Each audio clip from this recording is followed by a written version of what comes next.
चोर दरवाजे से तरह तरह के सरचार्ज लगाकर बिजली के बिल में तारों में जितना करंट आता है उससे ज्यादा करंट पैदा करती। सचिन पायलट जी और अशोक गहलोत जी की लड़ाई में लगभग 2 महीने तक सरकार वेंटिलेटर पर रही। राजस्थान में अब तक की सबसे विफल निकम्मी सरकार काम कर रही है भारतीय जनता पार्टी। केंद्र में मोदी जी की सरकार की सफलता और राज्य में कांग्रेस की विफलता को मुद्दा बनाकर, आधार बनाकर ये चुनाव लड़ रही है। हम जब भी मतदाताओं के बीच में जाते हैं तो एक ही सवाल करते हैं, ये चुनाव इस बात का चुनाव है कि मतदाताओं का राज्य में कांग्रेस सरकार पर विश्वास है या नहीं। यदि यह सरकार चुनाव में जिन वादों को करने के पश्चात उनको पूरा करने का काम कर रही है तो सरकार सफल मानी जाएगी, और उन वादों को पूरा न करके जनता के साथ धोखा करने का काम कर रही है तो ये सरकार विफल। किसानों का संपूर्ण कर्जा माफ करेंगे और बेरोजगार युवाओं को 3500 रुपये भत्ता देंगे प्रति माह। आज तक किसान कर्जा माफी का और बेरोजगार युवक भत्ते का इंतजार कर रहे हैं। इस सरकार ने कोरोना महामारी के दौरान जनता को विशेष रूप से संभालने का काम जो करना चाहिए था वह नहीं किया। केंद्र सरकार ने अपनी ओर से जन को बचाने के लिए हर संभव प्रयास किया, परंतु इन्होंने जब हमने ये कहा कि कोरोना महामारी के कारण से जनता परेशान है, काम धंधे छूट गए हैं, आर्थिक स्थिति खराब हो गई है, केवल जनता को राहत देने के लिए, उनके दुख दर्द को मिटाने के लिए 4 महीने का बिजली का बिल माफ कर दीजिए। इन्होंने वो काम तो नहीं किया, इसके बजाय चोर दरवाजे से तरह तरह के सरचार्ज लगाकर बिजली के बिल में तारों में जितना करंट आता है उससे ज्यादा करंट पैदा करती है। 500 रुपए जिसका बिल आता था उसका 5000 रुपए आ रहे, 1000 रुपए जिसके बिल आ रहा था उसके 10,000 रुपए बिल आ रहे हैं।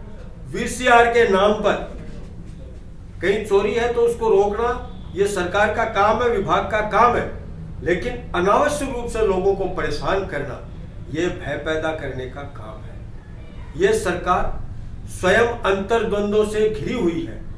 सचिन पायलट जी और अशोक गहलोत जी की लड़ाई में लगभग 2 महीने तक सरकार वेंटिलेटर पर रही, और अब चूंकि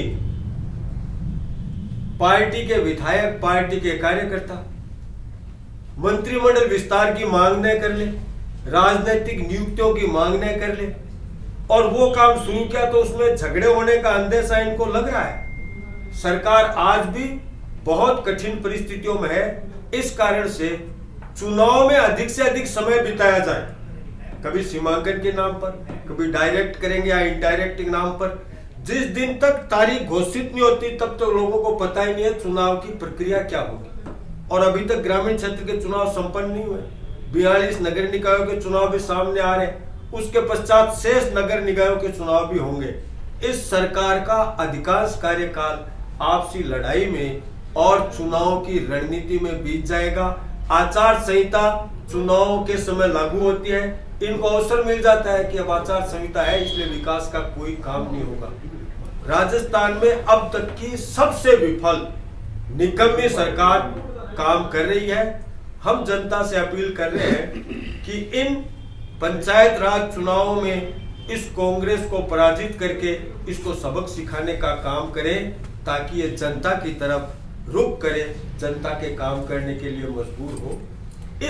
इस विश्वास के साथ हम ग्रामीण क्षेत्र के चुनाव में और उतरे। हमारे जनप्रतिनिधि, हमारे सांसद, हमारे पदाधिकारी सब पूरी ताकत से एक दिशा में एक मुखी होकर चुनाव लड़ रहे हैं और नीचे तक की हमने अच्छी रचना बनाई है। मुझे पूरा विश्वास है पंचायत समितियों में और जिला परिषद में भारतीय जनता पार्टी शानदार प्रदर्शन करेगी और आखिर में प्रधान भी बनाएगी और जिला प्रमुख भी बनाएगी। सर, जो दांडी यात्रा निकाली जा रही है उस बारे में क्या कहेंगे आप बोलिए ना सर। दांडी यात्रा ये एक सामाजिक कार्यक्रम है इसके बारे में इस समय विशेष कुछ कहने की स्थिति में नहीं है, परंतु इसकी दिशा ठीक है। बीजेपी आज तक यहाँ जिला प्रमुख नहीं बना पाई है, क्या इस बार कोई अलग विशेष जो प्रयास- काम आज तक नहीं हुआ वो कभी नहीं होगा, ये कहीं लिखा हुआ तो है नहीं, इस बार जरूर होगा है। आज तक भारतीय जनता पार्टी को केंद्र में 300 सीट नहीं, 303 सीट नहीं मिली, इस बार मिली और पूरी ताकत से भारतीय जनता पार्टी केंद्र की सरकार में है।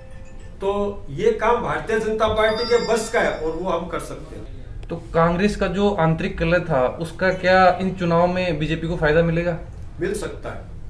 उम्मीद क्या है कि विरोधी पार्टी के आंतरिक कलह का फायदा ये मिलने की संभावनाएं रहती है। अब कितना मिलेगा है?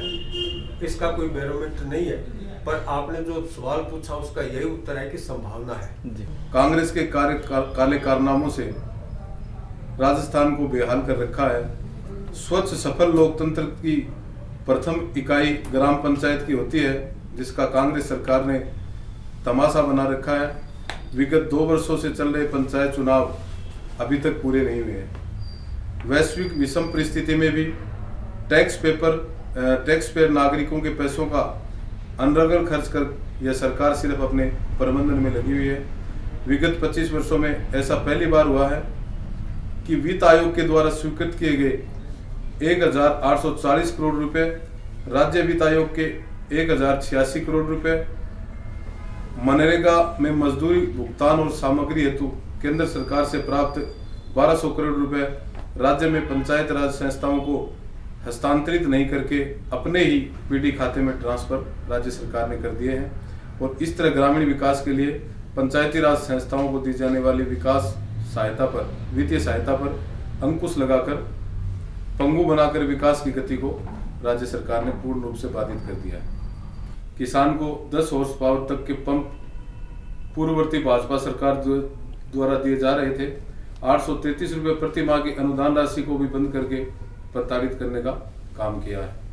राज्य के लगभग 69 लाख किसानों का 10 दिन में 99,995 करोड़ रुपए का ऋण माफ करने का ढोल पीटकर भ्रम की स्थिति पैदा करने वाली कांग्रेस सरकार ने अभी तक मात्र 18 लाख किसानों का 5,600 करोड़ रुपए का ऋण ही माफ किया है, जो कि ऊंट के मुंह में जीरे के समान है।